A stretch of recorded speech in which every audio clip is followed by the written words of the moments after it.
आज हम बात करेंगे डिजीजेस कॉज्ड बाय इनहेलेशन से रिलेटेड एमसीक्यूज की। ऐसी डिजीज जिनमें क्या होता है, हम सांस लेते हैं तो उसके साथ इन्फेक्शन बॉडी के अंदर पहुंचता है, उन बीमारियों से रिलेटेड एमसीक्यूज की बात करेंगे। जैसे कि हमारी कौन सी बीमारी हैं, हमारी डिप्थीरिया होती है, मीजल्स होती है, चिकन पॉक्स होती है, इन्फ्लुएंजा होती है, मम्स होती है, वूपिंग कफ होती है, ट्यूबरक्लोसिस। तो इसमें से जो चिकन पॉक्स होता है उसे चेचक कहते हैं, वूपिंग कफ को काली खांसी कहते हैं, ट्यूबरक्लोसिस को तापेदिक कहते हैं, और भी ऐसे ही नाम्स हैं मीसल्स वगैरह के, ठीक है, मम्स के, इनके जनरली नाम है, ठीक है। हिंदी मुझे मालूम नहीं है, खासकर आप देख लेना, ठीक है। सारे के सारे मोस्ट इंपॉर्टेंट एमसीक्यूज होंगे आपके एग्जाम के लिए। अगर जिन लोगों ने अभी तक चैनल को सब्सक्राइब नहीं किया है तो वो चैनल को सब्सक्राइब कर लें इसी तरीके की वीडियोस को पाने के लिए। पहला क्वेश्चन है हमारा आज का, what is the causative agent of diphtheria. तो जो डिप्थीरिया नाम की बीमारी होती है उसका जो कॉजेटिव एजेंट है, मतलब वो किससे होती है, किससे होती है? Streptococcus pneumoniae, Clostridium tetani, Corynebacterium डिप्थीरी और स्टेफाइलोकोकस ऑरियस। तो जो डिप्थीरिया नामक बीमारी होती है वो कॉर्नीबैक्टीरियम डिप्थीरी नामक बैक्टीरिया से होती है। क्लॉस्ट्रीडियम टिटेनी से क्या होती है? टिटनस होता है। स्ट्रेप्टोकोकस निमोनी से क्या होता है? निमोनिया होता है। स्टेफाइलोकोकस ऑरियस कभी कभी ये क्या कॉज करता है? बुंड जो होता है मतलब घाव होता है उसमें इन्फेक्शन कॉज करता है स्टेफाइलोकोकस ऑरियस। और स्टेफाइलोकोकस ऑरियस क्या करता है? कभी कभी फूड पॉइजनिंग भी कॉज करता है, फूड पॉइजनिंग भी कॉज करता है। Which toxin is responsible for symptoms for diphtheria. तो डिप्थीरिया के जो सिम्टम्स आते हैं, मतलब लक्षण आते हैं, उसके लिए कौन सा विष जिम्मेदार होता है? तो जो बैक्टीरिया होता है वो क्या करता है? एक टॉक्सिन को रिलीज करता है, एक टॉक्सिन को रिलीज करता है। तो वो किस टाइप का टॉक्सिन होता है? Enterotoxin, neurotoxin, diphtheria toxin, exotoxin. तो जो लक्षण आते हैं वो किस टाइप के टॉक्सिन से आते हैं? वो आते हैं, यहां पर आंसर हमारा क्या होगा? डिप्थीरिया टॉक्सिन और एक्सोटॉक्सिन दोनों होंगे, ठीक है। यहां दोनों ऑप्शन होना नहीं चाहिए थे, क्योंकि जो डिप्थीरिया का टॉक्सिन होता है वो एक टाइप का क्या होता है? एक्सोटॉक्सिन होता है। एक टाइप का क्या? एक्सोटॉक्सिन होता है डिप्थीरिया टॉक्सिन। तो दोनों आंसर यहां पर ठीक हो सकते हैं। देखते हैं दिया कौन सा आंसर है। तो आंसर दिया है सी, लेकिन ये दोनों आंसर प्रॉपरली करेक्ट हैं, कोई भी गलत नहीं है। यहाँ पर मैं थोड़ी एडिटिंग कर दूंगा, अगर मैं एडिटिंग ना भी कर पाऊँ, ठीक है, एडिटिंग ना भी कर पाऊँ तब भी एक सेकंड में कर दूँ, यहाँ पर थोड़ा सा लिख दूँ जिससे आप लोगों को याद रहे। आंसर ए और डी दोनों ठीक हैं, ठीक है। हिंदी वाले आप देख लेना, ठीक है, दोनों आंसर ठीक हैं। Which of the following is a common sign of diphtheria infection. तो जब डिप्थीरिया का इन्फेक्शन होता है तो कॉमन सिम्टम्स कौन सा देखने को मिलती है? तो जो पता है क्या होता है, जब डिप्थीरिया किसी को होता है, हाँ डिप्थीरिया को नाम आ गया याद मुझे, हिंदी में कहते हैं गलघोटू, शायद कंफर्म नहीं हूँ, गलघोटू कहते हैं इस बीमारी को। इसमें क्या होता है, जो हमारा थ्रॉट होता है, जो हमारा थ्रॉट होता है, गला होता है, उसमें क्या होता है? एक वाइटिस मेम्ब्रेन का फॉर्मेशन होता है, मतलब एक स्यूडो मेम्ब्रेन होती है, ठीक है, ट्रू मेम्ब्रेन नहीं होती, स्यूडो मेम्ब्रेन होती है, उसका फॉर्मेशन हो जाता है। जिससे क्या होता है, मतलब वो लेयर वहाँ पर मोटी हो जाती है और निगलने वगैरह में, कोई भी चीज़ को सॉलो करने में, निगलने में दिक्कत होती है। तो रैश होते, painful ulcer, thick greyish membrane in the throat और सोर मसल्स। तो क्या होता है, देखो मैंने वाइटिस आपको बताया, तो वाइटिस भी होती है, कभी कभी ग्रेइश भी होती है। तो एक ग्रेइश या वाइटिस थिक मेम्ब्रेन का फॉर्मेशन हो जाता है थ्रॉट में, गले में।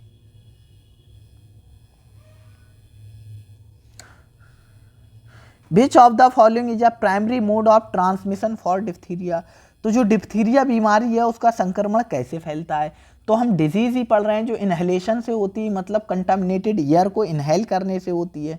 तो किससे होगी भाई? एयरबॉर्न डिजीज है ये, एयर के थ्रू हो रही, तो हम डिजीज ही पढ़ रहे हैं एयरबॉर्न, तो इसका आंसर एयरबॉर्न ड्रॉपलेट लगा दो हम डायरेक्ट। डिप्थीरिया कॉज्ड बाई, तो डिप्थीरिया किससे होता है? तो डिप्थीरिया एक बैक्टीरिया से होता है, जिसे क्या कहते हैं हम? कॉर्नीबैक्टीरियम डिप्थीरी, जिसे कहते हैं corynebacterium diphtheriae. Elek precipitation test, Elek precipitation test used for the diagnosis of. तो जो डिप्थीरिया होती है उसकी डायग्नोसिस के लिए एक स्पेशल टेस्ट किया जाता है जिसे इलेक्ट प्रेसिपिटेशन टेस्ट कहते हैं। वो किसके लिए किया जाता है? वो कॉर्नीबैक्टीरियम डिप्थीरी को पता लगाने के लिए किया जाता है। विच of the following is a complications associated with diphtheria? तो जो डिप्थीरिया होती है उससे एसोसिएटेड कौन सी कॉम्प्लिकेशंस एक जटिलता होती है? Pneumonia, myocarditis, hepatitis, tuberculosis. तो इससे एसोसिएटेड क्या होती है? मायोकार्डाइटिस होती है। मायोकार्डाइटिस एक तरीके से जो हार्ट होता है उसकी मसल्स का इन्फ्लेमेशन, हार्ट की जो मसल्स होती हैं उनका inflammation. What is the typical as group most at risk for diphtheria? तो किस एज ग्रुप में डिप्थीरिया होने का कारण ज़्यादा होता है या रिस्क ज़्यादा होता है? Infant and young childrens, elderly adults, teenagers, pregnant women. तो डिप्थीरिया सबसे ज़्यादा किस में होता है? ये बच्चों में होता है, ठीक है। इन्फेंट्स एंड यंग चिल्ड्रन में डिप्थीरिया ज़्यादा होता है। विच of the following vaccines help prevent diphtheria? तो डिप्थीरिया को हम कौन सी वैक्सीन से क्या करते हैं? प्रिवेंट कर सकते हैं या उससे बचाव कर सकते हैं। तो इसके लिए हम एक वैक्सीन देते हैं जिसे हम कहते हैं DPT. DPT diphtheria, pertussis, tetanus, तीनों में काम करती है। डी से डिप्थीरिया, पी से पर्ट्यूसिस, पर्ट्यूसिस आगे हम पढ़ेंगे, ठीक है, काली खांसी, और क्या है हमारा? टिटनस। तो कौन सी वैक्सीन देते हैं? DPT, diphtheria, tetanus, pertussis. Which of the following not a symptoms of diphtheria? तो इनमें से कौन सा डिप्थीरिया का लक्षण नहीं है? कौन सा डिप्थीरिया का लक्षण नहीं है? Severe sore throat, high fever, persistent cough, और क्या है? Skin rash. तो कौन सा नहीं है? ठीक है, कौन सा नहीं है? तो डिप्थीरिया में क्या होता है, कभी भी जो स्किन होती है, स्किन से रिलेटेड प्रॉब्लम नहीं होती। तो क्या है, जो स्किन रैशेस होते हैं वो डिप्थीरिया में देखने को नहीं मिलते हैं। स्किन रैशेस मतलब क्या होते हैं? स्किन में क्या होते हैं? दाने वगैरह हो जाते हैं, छोटे छोटे दाने, वो डिप्थीरिया में देखने को नहीं मिलते हैं। What is the causative agent of measles? तो जो मिसल्स होती है, मिसल्स को क्या कहते हैं? हिंदी में खसरा कहते हैं। खसरा का कारण एजेंट कौन है? मतलब किसकी वजह से खसरा, जो मिसल्स होती है वो बीमारी होती है? Bacteria, fungi, virus, parasite. तो किससे होता है? तो जो मिसल्स होता है वो किससे होता है? वायरस से होता है। कौन से वायरस से होता है? वो होता है पैरामिक्सो वायरस से, ठीक है, पैरामिक्सो वायरस से होता है। आगे देखते हैं।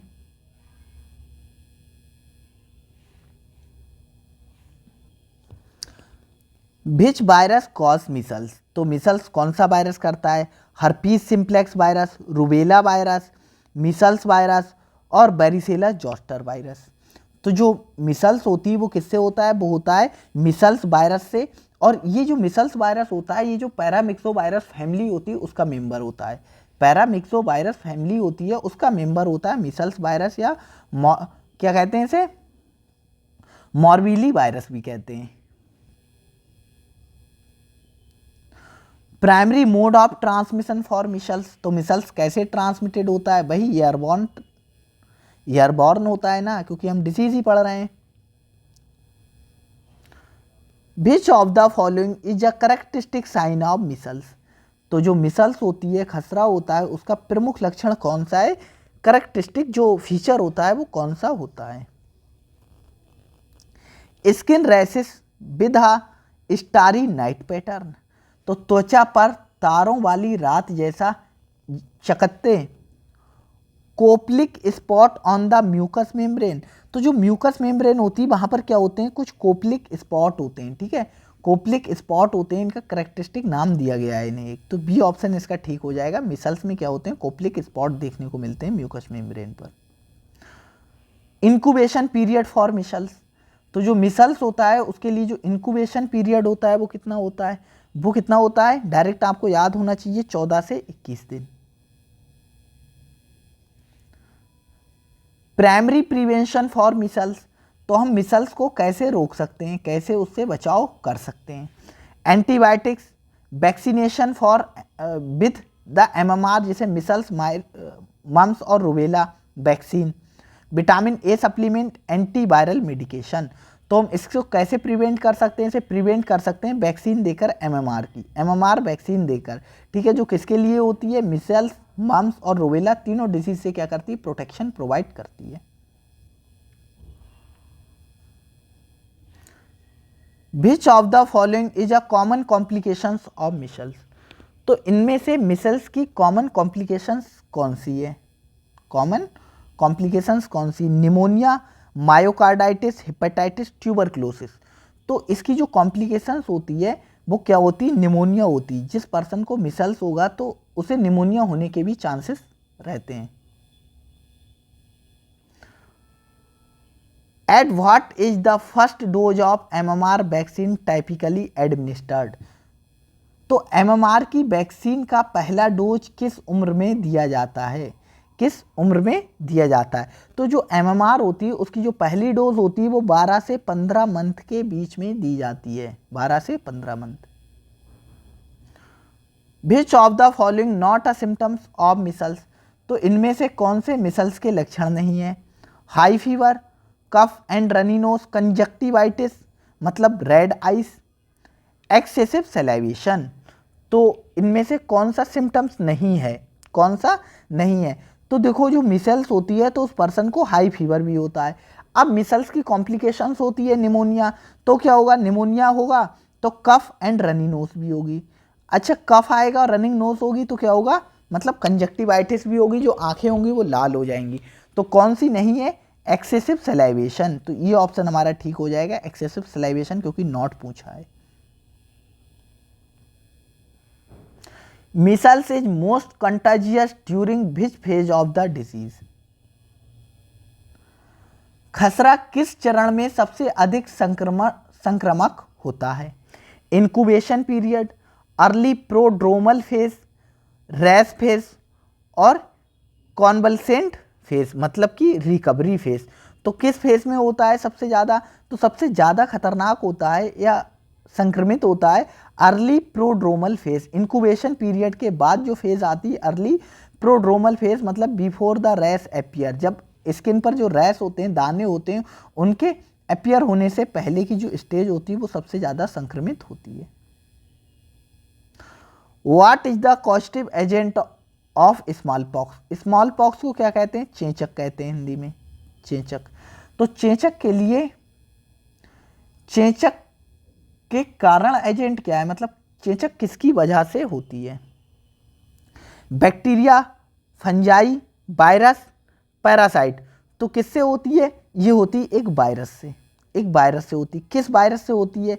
तो ये वायरस का नाम होता है, वो होता है क्या? Variola virus. वेरियोला वायरस से होने वाली ये डिजीज होती है, वेरियोला वायरस। विच वायरस कॉज स्मॉल पॉक्स? तो स्मॉल पॉक्स कौन कॉज करता है? तो स्मॉल पॉक्स कौन कॉज करता है? स्मॉल पॉक्स कॉज करता है वेरियोला वायरस। ये आपको थोड़ा बता दें, हर्पीस सिंप्लेक्स वायरस क्या करता है, मिसल्स वायरस क्या करता है और रूबेला क्या कॉज करता है। तो जो हमारा रूबेला वायरस होता है, पता है वो क्या कॉज करता है?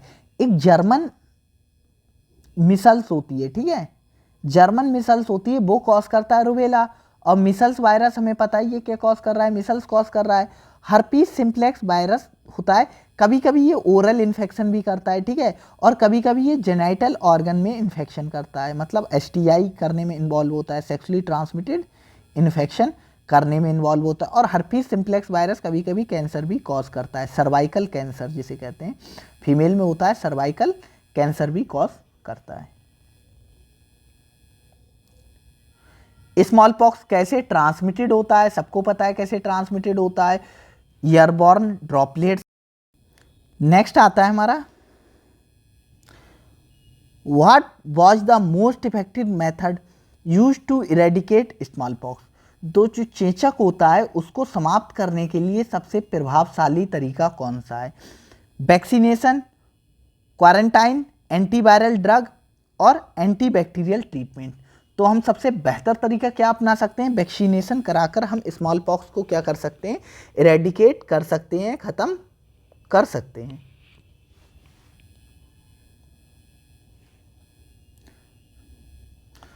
विच of the following not a symptoms of small pox, small pox का जो चेचक का सिम्टम्स नहीं है। हाई फीवर, निम्नलिखित में कौन सा लक्षण स्मॉल पॉक्स का नहीं है? सीवियर हेडेक, मसल्स एक और रनिंग नोज, मतलब उच्च बुखार, तीव्र सिर दर्द, मांसपेशियों में दर्द और बहती नाक। तो क्या नहीं है? तो जो स्मॉल पॉक्स होता है उसमें क्या होता है? रनिंग नोज, जो नोज होता है उससे कोई भी डिस्चार्ज नहीं आता है, फीवर होता है, सीवियर हेडेक भी होती है और मसल्स एक्स मतलब मसल्स में दर्द भी होता है। विच of the following is a most common complication of small pox, तो इनमें से कौन सी स्मॉल पॉक्स की सबसे कॉमन कॉम्प्लिकेशन है? निमोनिया, मायोकार्डाइटिस, स्किन स्कारिंग और हेपेटाइटिस। तो क्या है सबसे जो कॉमन कॉम्प्लिकेशंस है, मोस्ट कॉमन, वो स्किन स्कारिंग। जो स्किन होते हैं उस पर क्या होते हैं? दाग पड़ जाते हैं, चेचक के दाग, जो जल्दी जाते नहीं हैं, ठीक है। कॉजेटिव एजेंट ऑफ इन्फ्लुएंजा, तो जो इन्फ्लुएंजा वायरस होता है, ठीक है, इन्फ्लुएंजा होता है वो किससे होता है? वो एक वायरस से होने वाली डिजीज है, इन्फ्लुएंजा वायरस से होती है। विच of the following virus cause seasonal influenza, तो कौन सा वायरस ऐसा होता है जो सीजन में ही इन्फ्लुएंजा कॉज करता है, सिर्फ सीजन में करता है? हेपेटाइटिस बी वायरस, भाई इन्फ्लुएंजा की बात हो रही है तो इन्फ्लुएंजा वायरस ही करेगा। तो influenza virus type A B C, हाँ। सीजनल इन्फ्लुएंजा या फ्लू जिसे हम कहते हैं वो कौन करता है? Influenza virus type A B C. Measles virus नहीं, एप्स्टीन बार वायरस नहीं, एप्स्टीन बार वायरस नहीं। तो एप्स्टीन बार वायरस होता है, मुझे पक्का याद नहीं है, ठीक है, ये क्या कॉज करता है? एक सेकेंड याद कर लेने दो, बता दें आपको। तो ये कॉज करता है, क्या नाम है, याद आ जाए, हाँ याद आ गया। एप्स्टीन बार वायरस कॉज करता है इन्फेक्शियस मोनोन्यूक्लियोसिस, मोनोन्यूक्लियोसिस। और इसका एक नाम और है, इसे क्या कहते हैं? किसिंग डिजीज भी कहते हैं, किसिंग डिजीज, ठीक है, किसिंग डिजीज भी कहते हैं, इन्फेक्शियस मोनोन्यूक्लियोसिस, क्योंकि ये कॉमनली जनरली किसिंग के थ्रू बहुत जल्दी फैलता है। इन्फ्लुएंजा कैसे ट्रांसमिटेड होता है? तो इन्फ्लुएंजा कैसे ट्रांसमिटेड होता है? एयर ड्रॉपलेट से होता है। विच of the following is a common symptoms of influenza, तो जो इन्फ्लुएंजा होता है तो उसका सबसे कॉमन सिम्टम्स कौन सा होता है? इन्फ्लुएंजा का सबसे कॉमन सिम्टम्स कौन सा होता है? सोर थ्रॉट एंड रैश, तो सोर थ्रॉट तो हल्का होता है लेकिन रैश इसमें नहीं पाए जाते हैं। सडन हाई फीवर, कफ, मसल्स एक, ये बात ठीक है। आगे पढ़ लेते हैं। एलो स्किन एंड आई, नहीं, जॉन्डिस थोड़ी ना होता है। पेनफुल स्वेलिंग ऑफ ज्वाइंट, तो ज्वाइंट में कोई पेनफुल स्वेलिंग नहीं होती है। तो क्या होता है? सडन हाई फीवर, बहुत तेज़ी के साथ बुखार आएगा, खांसी आएगी और जो मसल्स होंगी, मांसपेशी, उसमें क्या होगा? दर्द होगा। Most common complication of influenza, तो इन्फ्लुएंजा से होने वाली मोस्ट कॉमन कॉम्प्लिकेशन कौन सी है? तो इन्फ्लुएंजा लंग से रिलेटेड या हमारा रेस्पिरेटरी सिस्टम से रिलेटेड डिजीज है, तो इसकी कॉम्प्लिकेशंस भी क्या होगी? निमोनिया होगी। Which of the following vaccine is use to prevent influenza, तो इन्फ्लुएंजा को रोकने के लिए कौन सी वैक्सीन दी जाती है? कौन सी वैक्सीन दी जाती? डीपीटी नहीं, डिप्थीरिया, टिटनस, पर्ट्यूसिस के लिए ये दी जाती है। एमएमआर, मिसल्स, मम्स, रूबेला के लिए दी जाती है। इन्फ्लुएंजा वैक्सीन, हाँ इन्फ्लुएंजा वैक्सीन दी जाती है इन्फ्लुएंजा को रोकने के लिए। What is the best time to get vaccinated against influenza, तो जब इन्फ्लुएंजा का वैक्सीन लगवाना हो तो सबसे अच्छा समय कौन सा होता है? सबसे अच्छा समय कौन सा होता है? तो सबसे अच्छा समय होता है जब फ्लू की सीजन स्टार्ट हो रही उससे पहले आप लगवा लो, फ्लू की सीजन स्टार्ट हो रही उससे पहले लगवा लो। In the summer, just before flu season start, हाँ ये बात ठीक है, जो फ्लू है उसकी सीजन स्टार्ट होने से पहले आप वैक्सीन लगवा लो। इंक्यूबेशन पीरियड फॉर इन्फ्लुएंजा, तो जो इन्फ्लुएंजा होता है उसके लिए जो इंक्यूबेशन पीरियड होता है वो कितना होता है? इंक्यूबेशन पीरियड होता है हमारा 1 से 2 दिन। अगर इन्फेक्शन हुआ तो 1 से 2 दिन बाद ही सिम्टम्स आपको आने लगेंगे। कॉजेटिव एजेंट ऑफ मम्स, तो जो मम्स होता है वो किससे होता है? तो मम्स होता है एक वायरस से होने वाली डिजीज़ है। मम्स किससे? वायरस से होने वाली डिजीज़ है। और कौन से वायरस से होती है? मम्स वायरस से होती है। विच वायरस कॉजेस मम्स, तो मम्स कौन सा वायरस कॉज करता है, तो मम्स वायरस कॉज करता है, सॉरी मिसेल्स लगा दिया, मम्स वायरस कॉज करता है मम्स को। और ये भी पैरामिक्सो वायरस फैमिली का ही मेंबर है, मम्स वाला भी पैरामिक्सो वायरस फैमिली का ही मेंबर है। Primary mode of transmission for mumps, तो मम्स को ट्रांसमिशन कैसे होता है, तो हम पढ़ चुके हैं या पढ़ रहे हैं कि मम्स जितनी भी डिजीज हम पढ़ रहे हैं वो रेस्पिरेटरी रूट के थ्रू क्या होती हैं, ट्रांसमिटेड होती हैं। तो ईयर बॉर्न होगी, इसकी भी ट्रांसमिशन होगा, ईयर के थ्रू इसका ट्रांसमिशन होगा। Which of the following is a common symptoms of mumps, तो जो मम्स होता है उसका जो कॉमन सिम्टम्स होता है सबसे ज़्यादा वो कौन सा होता है, swelling of the parotid gland, severe सोर throat, skin rash, blurry vision. तो सबसे ज़्यादा कॉमन सिम्टम्स होता है जो हमारी पैरोटिड ग्लैंड होती है उसमें क्या आ जाता है, स्वेलिंग आ जाती है। मतलब जो पैरोटिड ग्लैंड होती हैं उसी में इन्फेक्ट करता है मम्स वायरस। तो पैरोटिड ग्लैंड हमारी क्या है, एक सैलाइवरी ग्लैंड है, सैलाइवरी ग्लैंड है, सैलाइवरी ग्लैंड है, तो ये याद रखना आप। Which of the following complications most commonly associated with mumps, तो जो मम्स होती है उससे एसोसिएटेड एक खतरनाक कॉम्प्लिकेशंस कौन सी है, निमोनिया, मेनिंजाइटिस, मायोकार्डाइटिस और लीवर फेल्योर। तो जो मम्स होता है इससे एसोसिएटेड होता है मेनिंजाइटिस। जो हमारा ब्रेन है, ब्रेन के ऊपर जो लेयर हैं, ब्रेन के ऊपर लेयर है उन्हें मेनिंजेस कहते हैं। जैसे हमारे जो ड्यूरा मैटर है, अरकनॉइड मैटर है, पाया मैटर है, इनको हम क्या कहते हैं, मेनिंजेस कहते हैं। और इन्हीं मेनिंजेस में क्या हो जाए, इन्फ्लेमेशन हो जाए तो उसे हम कहते हैं meningitis.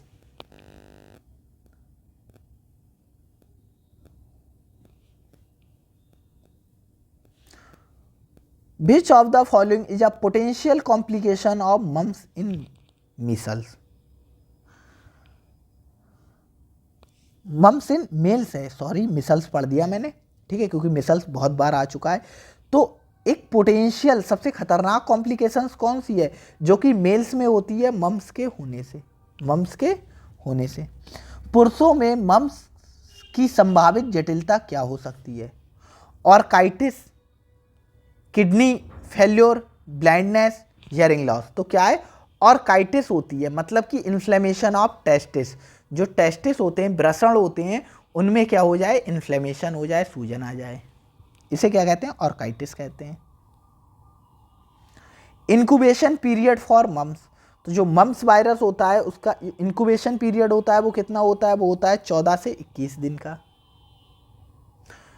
What is the causative agent of whooping cough, तो जो वूपिंग कफ होती है, ठीक है, वूपिंग कफ को क्या कहते हैं, काली खांसी भी कहते हैं, हुपिंग कफ या काली खांसी, हुपिंग कफ या काली खांसी से कहते हैं। और ये किससे होती, एक बैक्टीरिया से होने वाली डिजीज है ये, ठीक है, बैक्टीरिया से होती है। और किस बैक्टीरिया से होती है, वॉर्डुटेला, वॉर्डुटेला पर्ट्यूसिस, पर्ट्यूसिस नामक बैक्टीरिया से ये होती है।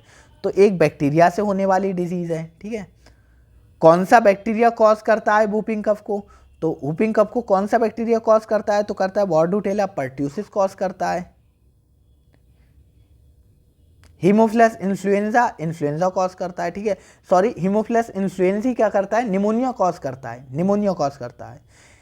स्ट्रेप्टोकोकस पायोजेंस ये आपको जानने की जरूरत नहीं है क्योंकि डीप में हो जाएगा। और बैक्टीरिया का फंक्शन आप क्या करोगे, क्या कॉज कर रहा है, क्योंकि आपके सिलेबस में इतना है ही नहीं। What is the primary mode of transmission for whooping cough, तो हुपिंग कफ कैसे ट्रांसमिटेड होती है, तो वो ट्रांसमिटेड होती है भाई ईयर के थ्रू, तो ईयर ड्रॉपलेट्स के थ्रू ये ट्रांसमिटेड होती है। Characteristic symptoms for whooping cough, तो हुपिंग कफ का जो करेक्टरिस्टिक सिम्टम्स है या लक्षण है वो कौन सा होता है, तो इसमें क्या होता है, हाई फीवर एंड रैश नहीं, severe cough followed by a whooping sound, गंभीर खांसी उसके बाद हुपिंग की आवाज आती है, ठीक है, हुपिंग की आवाज आती है, तो बी ऑप्शन इसका ठीक हो जाएगा। Most effective prevention for whooping cough, तो हुपिंग कफ को हम कैसे रोक सकते हैं, कैसे प्रिवेंट कर सकते हैं, तो इसके लिए हमने आपको बताया डीपीटी एक वैक्सीन होती है, डिप्थीरिया पर्ट्यूसिस टिटनेस, तो ये वैक्सीन हम इसे दे दें तो हम हुपिंग कफ को प्रिवेंट कर सकते हैं, रोक सकते हैं। Which age group most vulnerable to severe complications for whooping cough. तो जो हुपिंग कफ होती है, ठीक है, कौन सा आयु समूह हुपिंग कफ से गंभीर जटिलताओं के लिए सबसे अधिक संवेदनशील होता है, कि किस एज ग्रुप में सबसे ज़्यादा कॉम्प्लिकेशंस हो सकती हैं हुपिंग कफ से? Infant and young children, teenagers, elderly adults और प्रेग्नेंट वुमेन। तो हुपिंग कफ होती है, सबसे ज़्यादा कॉम्प्लिकेशंस किस में होती हैं? ये बच्चों में होती हैं। इन्फेंट्स एंड यंग चिल्ड्रंस में ज़्यादा कॉम्प्लिकेशंस होती हैं। इंक्यूबेशन पीरियड कितना होता है? इंक्यूबेशन पीरियड कितना होता है? तो इसका इंक्यूबेशन पीरियड होता है 7 से 14 दिन का।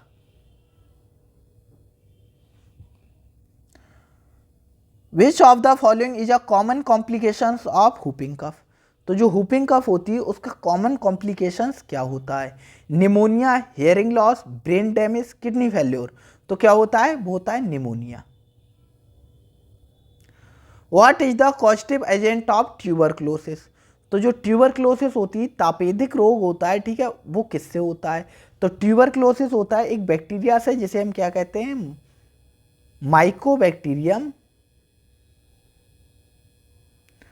ट्यूबरक्लोसिस। ट्यूबरक्लोसिस बैक्टीरिया से होता है। माइकोबैक्टीरियम ट्यूबरक्लोसिस नामक बैक्टीरिया से होने वाली डिजीज है। और भी बैक्टीरिया आते हैं, लेकिन आपके लेवल पे यही ठीक है। तो माइकोबैक्टीरियम ट्यूबरक्लोसिस से होता है। Which part of body most commonly affected by tuberculosis? तो ट्यूबरक्लोसिस से कॉमनली कौन सा पार्ट अफेक्टेड होता है? तो सबसे कॉमनली पार्ट कौन सा अफेक्टेड होता है? वो होता है हमारा लंग्स। लेकिन जो ट्यूबरक्लोसिस होती है वो बॉडी में कहीं पर भी हो सकती है, जैसे लिम्फ नोड की ट्यूबरक्लोसिस हो गई, बोन में ट्यूबरक्लोसिस हो गई, कि कोई घाव है उसमें ट्यूबरक्लोसिस हो गई। तो ट्यूबरक्लोसिस कहीं भी हो सकती है, लेकिन मोस्ट कॉमन कहाँ होती है? वो लंग्स में होती है। What is the primary mode of transmission for tuberculosis? तो हम कौन सी ट्यूबरक्लोसिस को मेनली पढ़ रहे हैं? तो हम मेनली पढ़ रहे हैं लंग्स ट्यूबरक्लोसिस को, पल्मोनरी ट्यूबरक्लोसिस को मेनली हम उससे रिलेटेड क्वेश्चंस को सॉल्व कर रहे हैं। तो जो पल्मोनरी ट्यूबरक्लोसिस होती है वो किससे होती है? एयर से ट्रांसमिटेड हो सकती है। लेकिन अदर जो ट्यूबरक्लोसिस होती है, अदर टाइप की ट्यूबरक्लोसिस, जैसे किसी के लिम्फ नोड में ट्यूबरक्लोसिस होगी, किसी के बोन में ट्यूबरक्लोसिस हो गई, किसी के इंटेस्टाइन में ट्यूबरक्लोसिस हो गई, तो ये सारी ट्यूबरक्लोसिस होती हैं, वो क्या होती हैं? वो उनका जो ट्रांसमिशन का रूट होता है वो अलग हो जाता है, वो जो एयर होती है उसके थ्रू ट्रांसमिटेड नहीं होती। तो एयर के थ्रू कौन सी ट्यूबरक्लोसिस ट्रांसमिटेड होती है? वो होती है सिर्फ और सिर्फ हमारी जो पल्मोनरी ट्यूबरक्लोसिस होती है वो ट्रांसमिटेड होती है। Which of the following is a common symptoms for pulmonary tuberculosis? तो जो पल्मोनरी ट्यूबरक्लोसिस होती है, देखो वही बात आ गई, स्पेशली पूछ लिया आगे क्वेश्चन कि जो पल्मोनरी ट्यूबरक्लोसिस होता है उसका सबसे कॉमन सिम्टम्स क्या होगा? मतलब क्या होगा? वही सांस लेने में दिक्कत होगी, खांसी आएगी, बलगम आएगा, ये सारे सिम्टम्स होते हैं पल्मोनरी ट्यूबरक्लोसिस में। लंग ट्यूबरक्लोसिस में जॉइंट पेन नहीं होता है। परसिस्टेंट कफ लास्टिंग मोर देन 3 वीक, हाँ, मतलब लगातार कफ आएगा और 3 वीक से ज़्यादा कफ आते हुए हो गया होगा, और बलगम आएगी, साथ में क्या आएगा? बलगम। Swelling of the lymph node, तो लिम्फ नोड की जो स्वेलिंग होती है तो वो लिम्फ नोड ट्यूबरक्लोसिस होती है, उसमें होती है। इंक्यूबेशन पीरियड फॉर ट्यूबरक्लोसिस, तो जो ट्यूबरक्लोसिस होता है उसका जो इंक्यूबेशन पीरियड होता है वो कितना होता है? इंक्यूबेशन पीरियड कितना होता है? तो इंक्यूबेशन पीरियड होता है 2 से 12 वीक का, 2 से 12 वीक का। व्हाट इज द के risk factor for contracting tuberculosis? तो ये क्या है? तापेदिक से संक्रमित होने का एक प्रमुख जोखिम कारक क्या है? एक प्रमुख जोखिम कारक क्या है? मतलब किस वजह से ट्यूबरक्लोसिस हो सकती है? Poor nutrition, close contact with individual with active TB. तो हाँ, कैसे हो सकता है? बहुत ज़्यादा रिस्क फैक्टर होता है कि ऐसा पर्सन जिसे ट्यूबरक्लोसिस है, पल्मोनरी ट्यूबरक्लोसिस है, और वो आपके डायरेक्ट कांटेक्ट में आ जाए, वो आपके डायरेक्ट कांटेक्ट में आ जाए, जिससे क्या हो सकता है? आपको भी ट्यूबरक्लोसिस हो सकता है। Common complications of untreated tuberculosis, अगर लंबे टाइम तक ट्यूबरक्लोसिस को ट्रीट ना किया जाए, इलाज ना किया जाए, तो क्या दिक्कत हो सकती है? और pneumothorax, brain abscess, kidney failure, heart attack. तो ये लंग्स की प्रॉब्लम है तो क्या हो सकता है, न्यूमोथोरैक्स, मतलब कोलैप्सिंग लंग्स, जो लंग्स होंगे वो कोलैप्स कर जाएंगे। Which of the following group is most at risk for developing active tuberculosis? तो जो एक्टिव ट्यूबरक्लोसिस होती है वो किस एज ग्रुप में ज़्यादा होती है, या कौन से लोग इसके लिए क्या होते हैं, वल्नरेबल होते हैं, मतलब उनमें ज़्यादा हो सकती है। Elderly individual with weakened immune system, healthy adult with no underlying health condition, children under 5 year, young healthy individuals. तो ये किस में होती है, ये होती है एल्डरली इंडिविजुअल्स, मतलब 60 प्लस वाले जो इंडिविजुअल्स हैं उसमें, और उनका जो इम्यून सिस्टम है वो वीक हो जाता है, वो वीक इम्यून सिस्टम हो जाता है, तो उनमें क्या होता है, कॉमनली ट्यूबरक्लोसिस हो जाता है।